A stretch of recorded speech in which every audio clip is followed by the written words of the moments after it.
99 sampai dengan saat ini kami bukan hanya menanam tembakau, tapi sudah kami diversifikasikan atau sudah kami aneka ragamkan tanaman.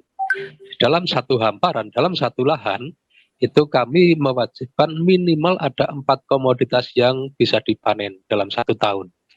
Nah, program ini tadinya hanya satu kelompok tani kami, namun demikian sekarang sudah menjadi program unggulan di Jawa Tengah. Bahkan juga ada beberapa daerah lain di Indonesia yang sudah mulai meniru program yang ada di desa kami. Nah, kenapa kami lakukan pola pertanian yang seperti itu? Yang pertama, kami berpikir karena apa? Semakin lama petani ini semakin jarang. Jadi tidak ada petani, tidak ada anak muda yang mau bertani. Itu yang pertama. Yang kedua, semakin sulit tenaga kerja. Yang ketiga, ini karena memang yang namanya komoditas pertanian ini fluktuatif sekali harganya. Sehingga apalagi yang namanya tembakau ini sangat tergantung sekali satu dengan cuaca, kemudian yang kedua ini juga beriring dengan buka tutupnya pabrikan atau pabrik rokok yang pembeliannya. Karena untuk di daerah kami sendiri bahwa tembakau ini bisa mulai dibeli oleh pabrikan yaitu antara bulan Agustus sampai dengan bulan Oktober.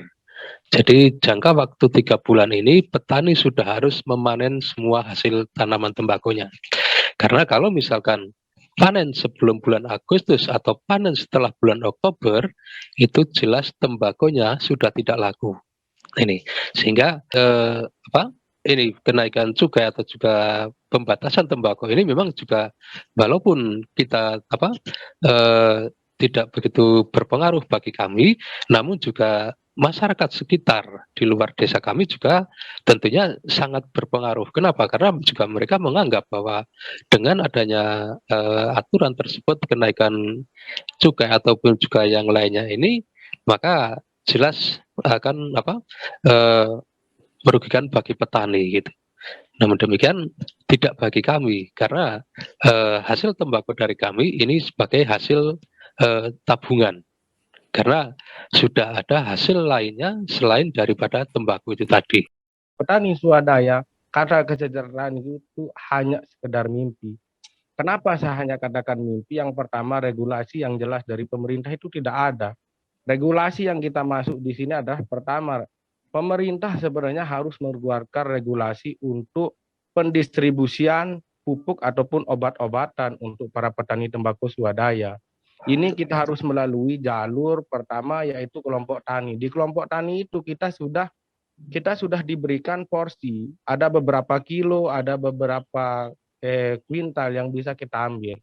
Sedangkan banyak petani kita juga, khususnya petani swadaya ini yang tidak terdaftar di kelompok tani, karena di kelompok tani itu dia harus memiliki keanggotaan atau minimal dia harus ada lahan dulu baru bisa. Sedangkan di sini kan banyak yang sudah jual lahan karena kerugian tembakau itu. Terus yang kedua, regulasi harga yang jelas.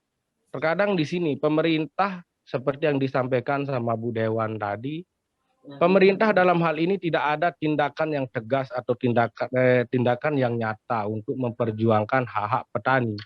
Khusus yang ada di Pulau Lombok ataupun Provinsi NTB, saya melihat pemerintah kita di sini kurang greget lah untuk menentukan harga tembakau khususnya kepada harga tembakau petani swadaya yang ada di Pulau Lombok ini. Terus yang selanjutnya yaitu masalah pembagian dana DBH CHT yang dikatakan sama Bu Dewan lagi, yang pro yang tidak pro pada petani. Memang kami harus menyampaikan dana DBH CHT yang hari ini sampai detik ini kita tidak tahu alokasinya di mana. Setelah kita lihat ada beberapa dana DBH CHT yang digunakan untuk pokir dewan, ini mohon maaf. Saya harus sampaikan seperti ini. Jadi untuk kesehatan masyarakat, kesejahteraannya, terus untuk jaminan sosial masyarakat itu tidak ada. Kami sebagai petani swadaya yang ada di Pulau Lombok ini ya kami bisa hidup, kami bisa sehat yaitu karena kerja keras kami sendiri.